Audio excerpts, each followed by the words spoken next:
Oh, this post was made by an account that I really love. I blacked out their name because the point isn't to like call them out, but it was about can you trust social media health influencers? And while I don't really consider myself a health influencer, I am a chronic illness and chronic pain, especially pelvic pain, especially female external genitalia pain conditions advocate, or at least I'm talking about my own experiences and trying to direct people to ideas and guidance when I can about how to handle their own journeys. And I saw this post and I felt called out. Reinforces myths or mistrust of healthcare systems and providers. Now, the other ones claims their solution will work for everyone the same way. I never do that. Presents a simple narrative of complex health issues. Oh no, everything's complex in my opinion. Look, there's a few things that aren't actually that complex in terms of vulvodynia. Okay, fails to reference the research they call on to back up their claims. I actually post links to medical research on my posts on my YouTube channel where I'm able to link to videos. So it's really just the first one that really rubbed me the wrong way. And I asked myself why. I don't think you can be a chronically ill woman and maybe not even a chronically ill person without having experienced medical stigma for being chronically ill and chronically in pain, having a rare condition. I think most of us chronic patients have actually experienced mistrust from our providers and from the healthcare system. And we've experienced myths about our conditions from our healthcare systems and providers. So it's actually pretty normal that in return we would experience, and I would have to share, I don't have a story other than the one I've lived. If I talk about how I was diagnosed or not diagnosed, how it took me years and years, how I was put through barbaric treatments, my pain was not taken seriously, I was inadequately anesthetized for many things I've gone through. I've had to battle my insurance and pharmacies and doctors for basic care. That's my story, and it's been a story that's repeated over dozens of diagnoses in my life over the last 20 years. 9 out of 10 of my experiences with medical providers have been neutral to bad, like they've not been able to help me, they've not been useful, and they've often actually harmed me. If 9 out of 10 times that you crossed a crosswalk, the cars didn't respect the crosswalk and you got run over, could you give a trusting account of it being safe to walk across the street? You'd be lying. You'd be lying.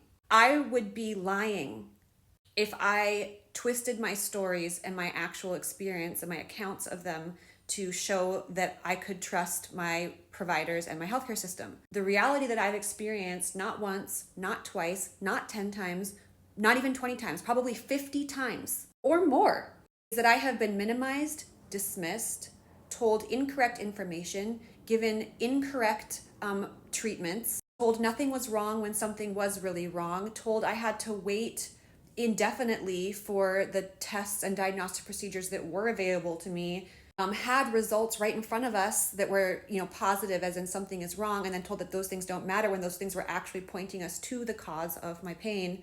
That's my experience. I can't, and of course I'm going to talk about it on my social media account because this has been my life.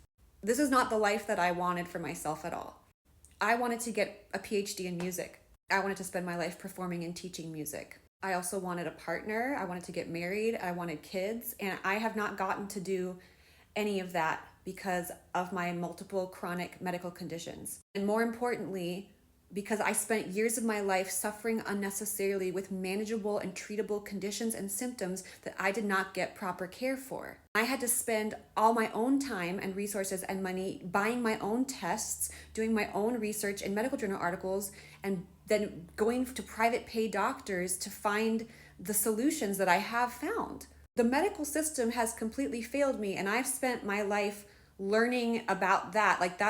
I don't get to make money like a doctor or a healthcare system or practitioner because of my knowledge. But instead of, funding and investing in my career or other personal skills or in relationships, I've had to spend my time doing this medical learning and being a human guinea pig to just try to get basic functioning back, basic human functioning, so that I can kind of take care of myself. So that's what I know about. That's what I have to share in life, is these experiences. And I'm really sorry that I don't get to trust my healthcare providers and the medical system. Nothing would have made me happier than to get to trust these doctors.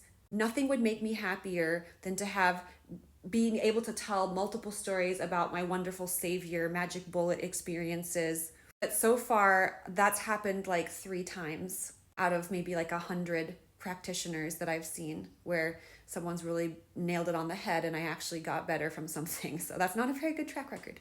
What I will say is that I deeply trust, to the extent that you can trust, empirical evidence and medical science. So in my opinion, I want to enforce the trust of medical research and empirical evidence and statistics that we can aggregate and look at and confirm and validate that things that we found are real and true. Studying anatomy, studying biochemistry, studying genetics, studying trends. I mean, that's what I trust in. That's the system that I trust in. So medical science, yes, I do want to reinforce trust around medical science. Unfortunately, the medical system is entrenched in a lot of the broader problems that exist in our society. One of those is major, significant misogyny and sexism.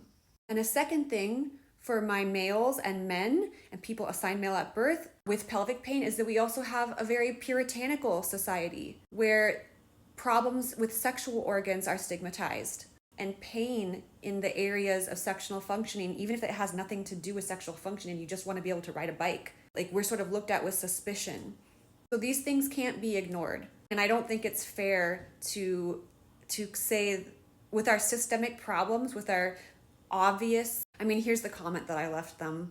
I agree with all of this except it reinforces mistrust of healthcare systems and providers. Women, people of color, people with stigmatized chronic illnesses have been seriously harmed by the healthcare system.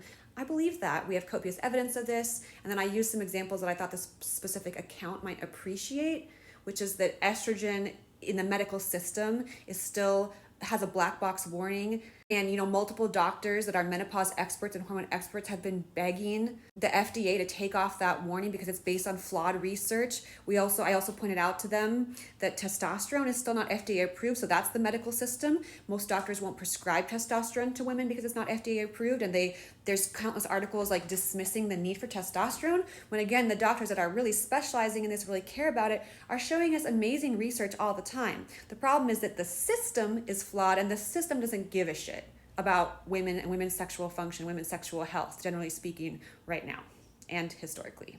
So I am all about not claiming that my solutions will work for everyone. I am all about, describing continually that my issues are not other people's issues, that health issues are very complex. I'm not even selling anything.